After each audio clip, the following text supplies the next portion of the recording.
Students, कैसे हैं आप लोग। आज हम चैप्टर 14 का पार्ट 3 पोर्शन ले रहे हैं। ठीक है, उसके अंदर हमारा जो मेन टॉपिक है वो है दैट इज डाइसैकेराइड्स। हम लोगों ने लास्ट लेक्चर में मोनोसैकेराइड्स पढ़ा था, अभी हम लोग पढ़ रहे हैं दैट इज डाइसैकेराइड्स। डाइसैकेराइड्स होता क्या है? डाइसैकेराइड्स यानी कि इसके अंदर दो मोनोसैकेराइड्स मिलके एक डाइसैकेराइड्स बनाते हैं। जब ये डाइसैकेराइड हाइड्रोलाइसिस होता है, हाइड्रोलाइसिस यानी पता है आपको, लाइसिस का मीनिंग होता है ब्रेक डाउन हाइड्रो यानी वाटर मॉलिक्यूल। तो हाइड्रोलाइसिस होता है विथ डाइल्यूट HCl।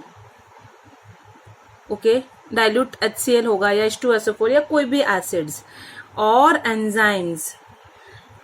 एंजाइम से, तो वो टू मॉलिक्यूल्स ऑफ सेम और डिफरेंट मोनोसैकेराइड्स।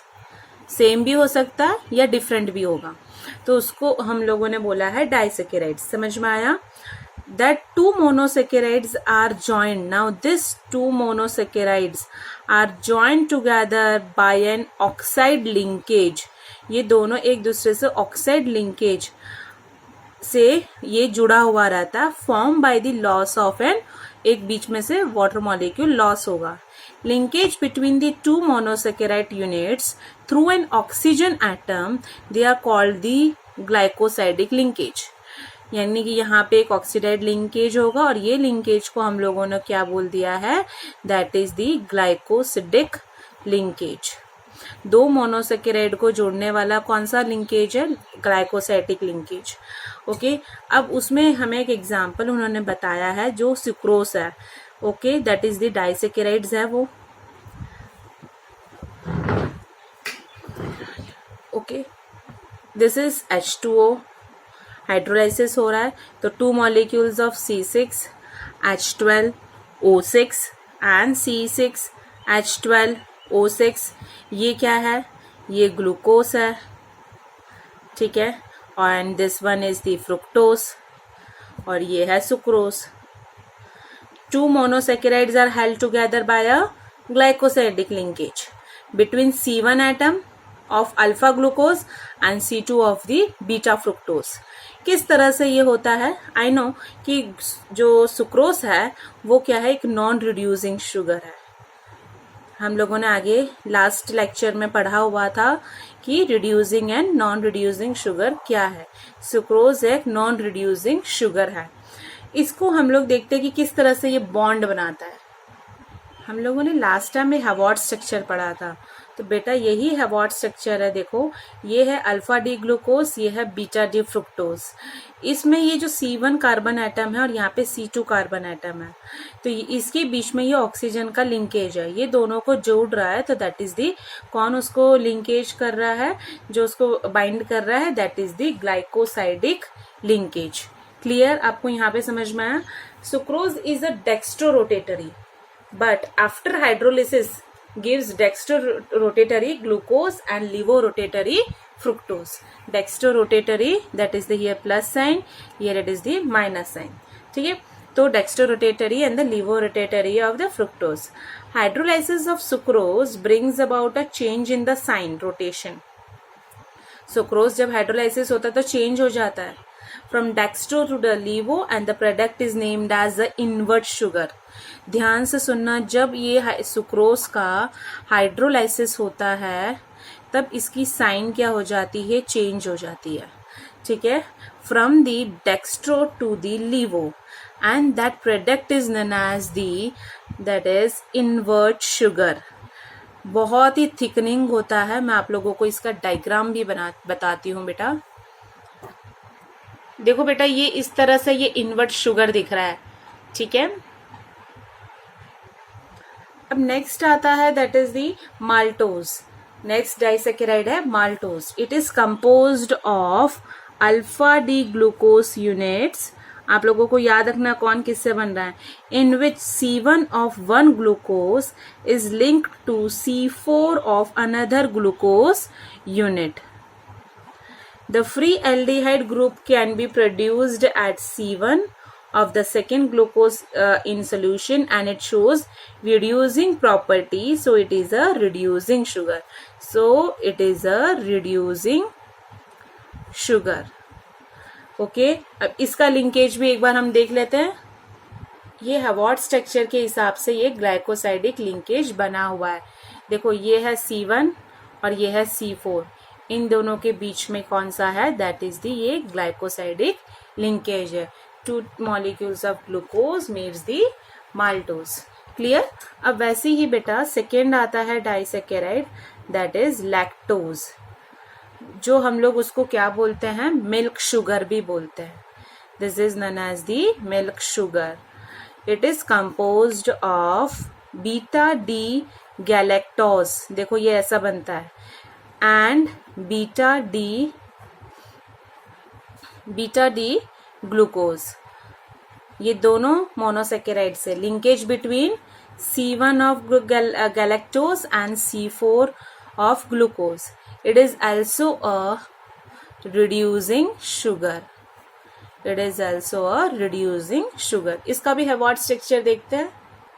तो ये भी एक हैवॉर्ड स्ट्रक्चर के हिसाब से हम लोगों ने देखा कि ये लैक्टोज में भी, लैक्टोज भी इसी तरह से, ये गैलेक्टोज है, ये ग्लूकोज है, और इसके बीच में ग्लाइकोसाइडिक लिंकेज है, तो वो ज्वाइन हो रहे हैं। नेक्स्ट आता है बहुत ही इंपॉर्टेंट और इंटरेस्टिंग टॉपिक है, वो है दैट इज दी पॉलीसेकेराइड्स। देखो मोनोसेकेराइड्स हो गया, डाइसेकेराइड्स हो गया, अब आता है that is the polysaccharides. Poly का मीनिंग होता है मैनी और सेकेराइड्स यानी कि that is the sweet molecules.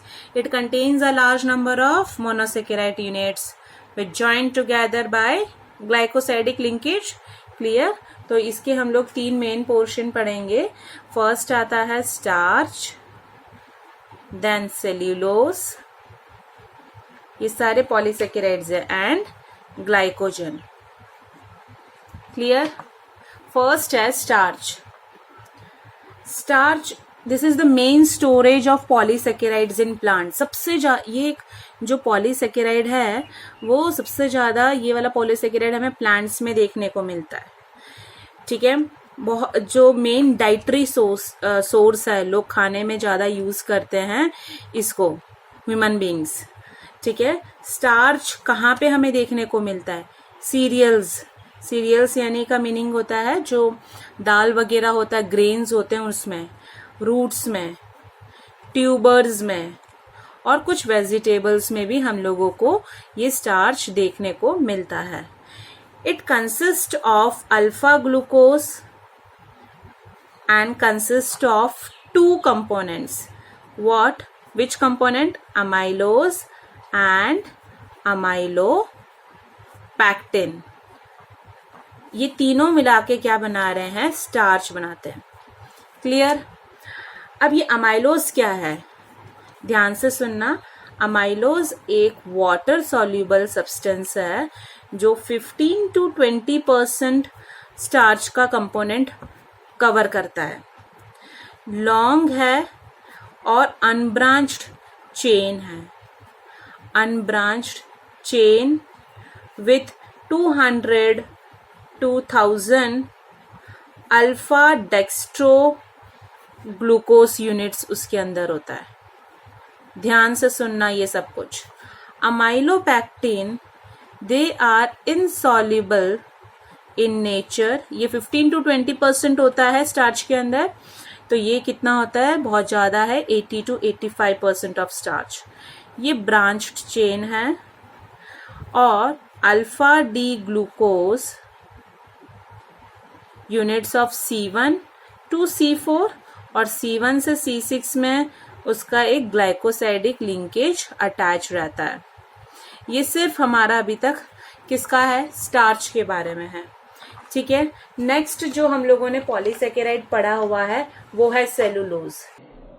आप लोग जिस नोटबुक में लिख रहे हो, बुक्स में पढ़ रहे हो, वो बेटा क्या है, दैट इज दी सेल्यूलोज से बना हुआ वो पेपर है, सेल्यूलोज। सबसे ज्यादा main exclusively in plants, abundant organic substance in plant kingdom, सबसे ज्यादा प्लांट किंगडम में देखने को मिलता है। प्लांट सेल का जो सेल वॉल होता है वो भी सेलुलोज से बना हुआ रहता है।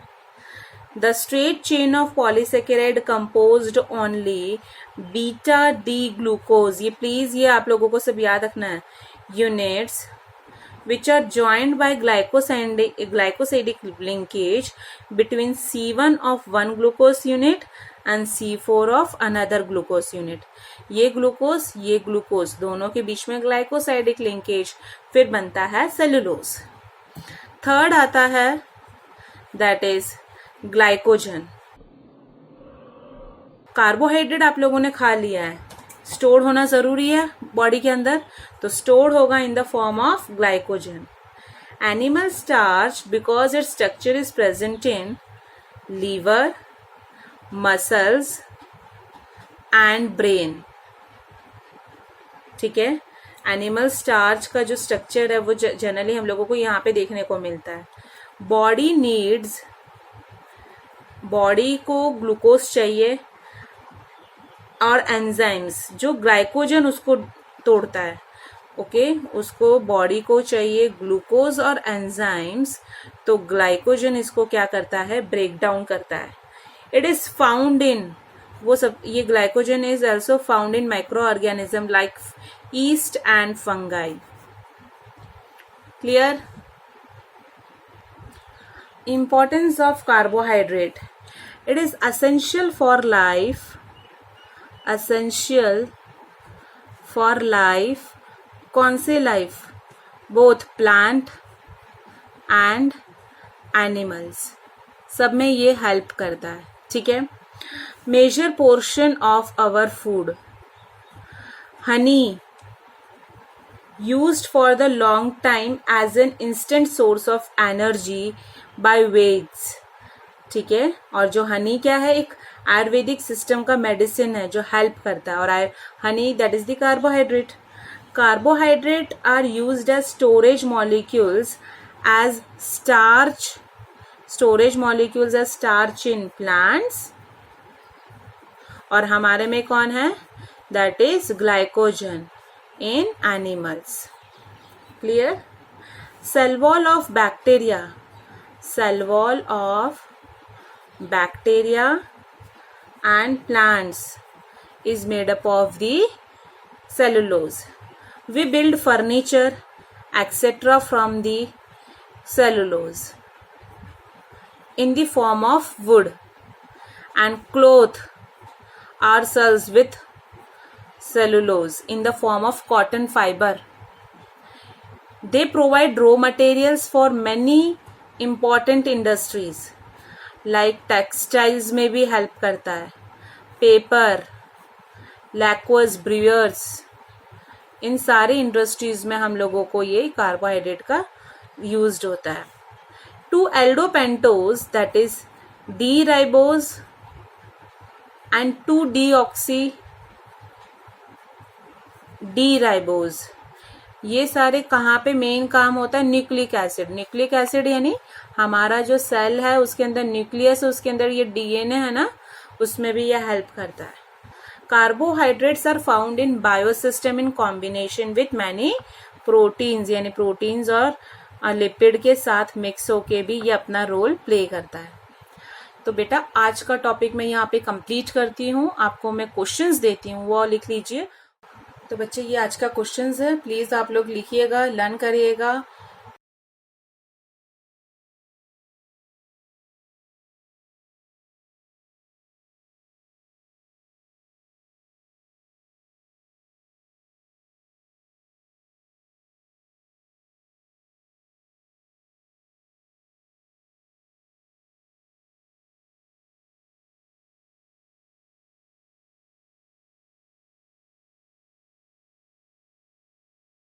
तो आज का टॉपिक मैं यहाँ पे कंप्लीट करती हूँ. आपको मेरा वीडियो अच्छा लगा है तो प्लीज़ आप लोग लाइक करिए, उसे शेयर करिए.